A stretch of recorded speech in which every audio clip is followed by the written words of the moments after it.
Now, based on the knowledge of percentages you have acquired so far, how fast can you find out what is this fraction equivalent to in terms of percentages?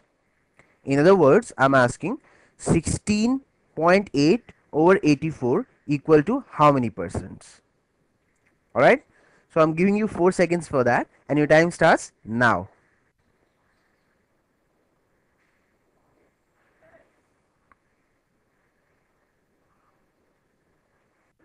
Your time is up. The correct answer is 20%. Could you get that right? As you know, the usual way of converting any fraction into percentage is to multiply it with 100. Now just simplify it. First try to get rid of this decimal. So I multiply numerator by 10 and this decimal goes off. I also have to multiply the denominator by 10, isn't it? Because the rule says if you multiply numerator and denominator by the same number, it does not make any difference. So now just simply cancel out the common terms. So this first I would like to cancel this 0 here. Now 2 4 times is 8, 2 2 times is 4, 2 8 times is 16, 2 4 times is 8. Now you can easily spot the relationship. So you can just cancel out and write 2 here, isn't? If you can't spot that, then you can simplify it even further to get to that 2. Alright, now 2 10 times is 20, so the answer is 20%. This method is very good, but the only problem is that it's difficult to do mentally with this method because too many steps are involved. So now let's look at the faster way of doing it. The faster way of finding the percentage equivalent of a fraction is that you look at the denominator and you ask yourself what percentage of this denominator is this numerator, isn't it? So you know that 10% would be 8.4, but this is more than that, so you know that the answer here is more than 10%. How much more? Let's take 20%. So double of 8.4 would be 16.8, and voila, we have the right answer. So the answer here is 20%. Are you getting the point? Now basically we just concentrated on the denominator and saw that what percentage of denominator is this numerator. Because now we are very comfortable with finding 10%, 5%, 1%, 100%, so we can easily work it out. We said that 10% is 8.4, but then this is more than that, so this answer would be more than 10%. How much more? So we took on 20%, and 20% again would be double of that, 16.8, and voila, we got that answer, and that is what we wrote down here. In this question we got an exact answer. In other questions we may not be able to get the exact answer, but one thing is for sure, that in no time, using the quick approximation method, you can always get closer to the answer, and you can get closer and closer to and closer. It's absolutely dependent on you. You can find 10%, then 5%. If you want to go even closer, if you want to just zoom in, isn't it, you can find 1%. It's absolutely your choice. How accurate you want the answer to be, you can determine that. At a glance, you can immediately come up with an answer, which is not possible in the usual way of doing it.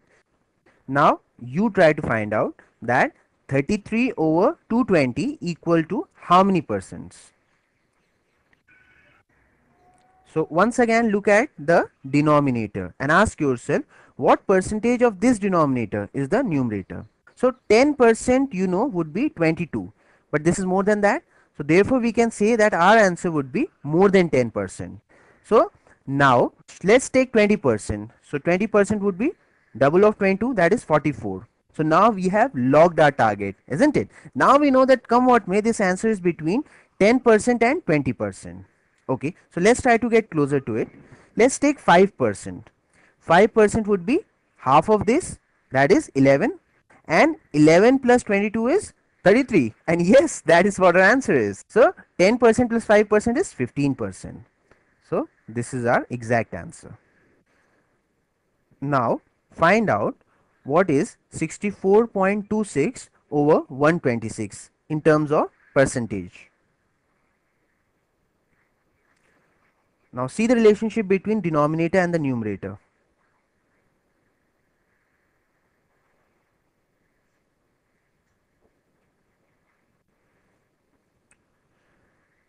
Right. By now, you must have spotted that the numerator is almost half of the denominator, isn't it? 50% of 126 is 63, and the numerator is just more than that. So what we can immediately conclude from that is that our answer would be just more than 50%. Alright. But now you would say no, I would like more accurate answer. I'll say no problem. Your wish is my command. So what do? Now, since you realize that the approximate value that we found out 60 is very close to the actual value of the numerator, so we have to use a very fine yardstick. So take 1%. 1% is 1.26. So add that to 50%, that is 63. So we'll get our answer, isn't it?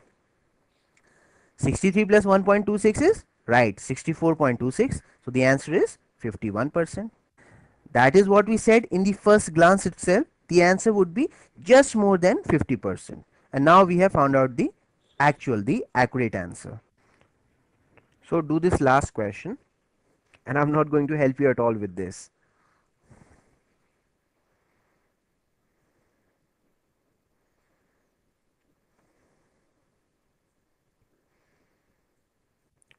Now you must have spotted by now that the numerator is very close to the denominator.